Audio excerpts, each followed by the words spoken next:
I believe if you go through life and you're genuinely a good person, you try your best to be good to people, and you're honest, and you shake hands, and you don't lie, and you're on time, and you work hard, and you're good to everyone who's good to you, I think you'll have a massive influence. And I also believe, I truly believe that God is extremely giving.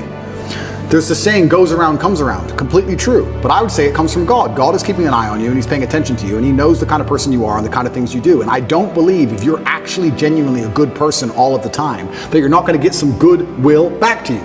Look at my scenario. If I was being a piece of shit for years with all these chicks, I'd be in jail. I'd be in jail. I could have never seen this coming. But the fact that I was nice, paid their taxi home, bought them food, looked after them. Are you okay? I know we broke up. I'm sorry. I know it hurts. I just did it. I was nice about all of it. Here I am. I'm fine. So I could have never seen this Matrix attack coming. It's amazing how what goes around comes around. It's truly amazing. If you're good to people, if you're generous to people, if you're helpful to people, you'd be amazed how much influence you can build up. I say this to people all the time. I don't think if you're a hardworking person who is honest, who shakes hands, who tries to learn, who does what they're supposed to do, who has a good heart, that you're truly, really not going to be able to get what you want. I think the universe is absolutely and utterly giving. When I see somebody who says they want something and they don't have it, I don't even think they truly even want it. You can have anything you want in the world. When a guy goes, I want a six-pack, then why ain't got one? If you wanted it, you'd have it. You'd like it. There's a bunch of things I'd like that I don't have. But I don't want them. Everything I've ever wanted, I've got.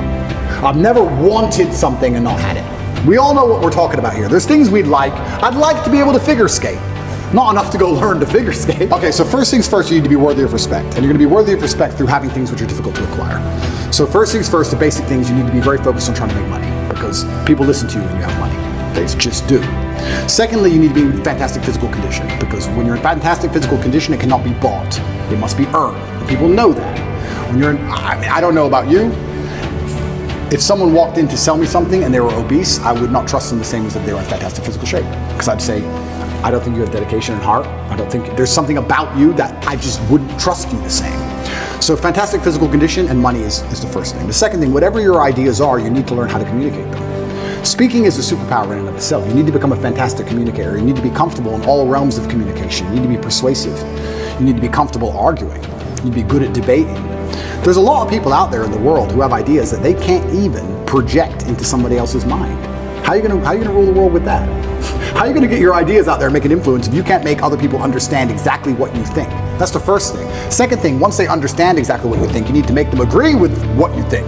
These are two different skills. Must be practiced and must be learned.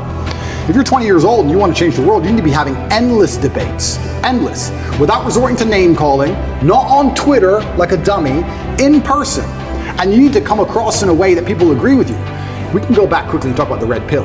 The difference between me when I talk to girls on these panel shows and every other guy when they talk to girls on these panel shows is, when I'm done, all the girls want me. Watch them. Watch the shows. I say the same thing, and by the end the chicks are in love with me, as opposed to saying the same thing and the chicks thinking I'm a dickhead. That's the difference. I project my ideas and I make them agree with my ideas to a point where they're like, texting me afterwards. I'm not saying anything different, it's how I'm communicating it. You can catch more flies with honey than hurting people sometimes. So you need to be good at everything. You need to have a Swiss Army knife of tools. I know when to be intimidating or aggressive. I know when to come across as obtuse. I know when to come across as exceptionally open-minded and easy to understand. I know when to come across as understanding. I know all these things. This all has to be practiced. And a lot of it is, communication. I would say, if you're gonna say to a 20-year-old who's truly exceptional and driven, I'd say you need to become a master communicator. Because once you can do that, you can do anything. And that fixes all the other problems, right? We talk about making money. If you're a master communicator, you do fantastic in sales. You'll kill sales. You'll absolutely destroy sales if you're a master communicator. Not many people know this, but I used to sell windows. You know the old school knock on the door? Window sales. I did window sales for 2 or 3 years, and I'd say this is one of the hardest jobs you can possibly do. And I would always recommend a young man, if he has some time to waste, to go sell windows. And the reason, it's fantastic, because I'll tell you why. It's the hardest one to sell because 1, nobody wants them. 2, they don't know who you are. And 3, even if you convince them that they need windows, after them not knowing who you are, then they go to all your competitors and then it becomes a price war. It's a nightmare. It's the hardest sales job. If you're selling a Lambo, at least they want the Lambo, right? Nobody wants glass and plastic. They already have windows. So you gotta find a way to sell them these windows. How do you do that? And that's where all this master communication comes in. And it's so many subtle little things. Being a good salesman is not necessarily being a liar. It's not being a trickster. It's just understanding what's going to make the person believe and understand what you say. If I walked in and said, would you like new windows? And they essentially said, no, we don't need new windows. Our windows look fine. I would say, but what about the security aspect? While looking at their 3-year-old child.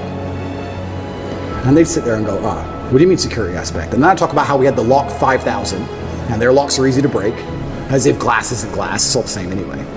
And you'd end up selling the windows. You have to find the triggers in people. There's another thing people don't understand about me and my message. Sometimes I sit here and I say things that piss people off because that's how you trigger people to make action. I have often written emails or done videos, especially to men when I want to help men, to piss them off. You're a loser. You're a dumbass. Andrew, why you mean? Because you're not going to go to the gym unless I tell you you're a fucking loser. And you are a loser, and I'm not lying to you. You are a loser. The emotional trigger you need to get up off that chair is the fact that you're not important, nobody cares who you are, any girl you're ever in love with I could take, and you're insignificant. And when you die, nobody's interested. That's your fault. You could have been something else. You did that. You failed. It has to be done. You have to be a master communicator. And sometimes that involves also insulting people.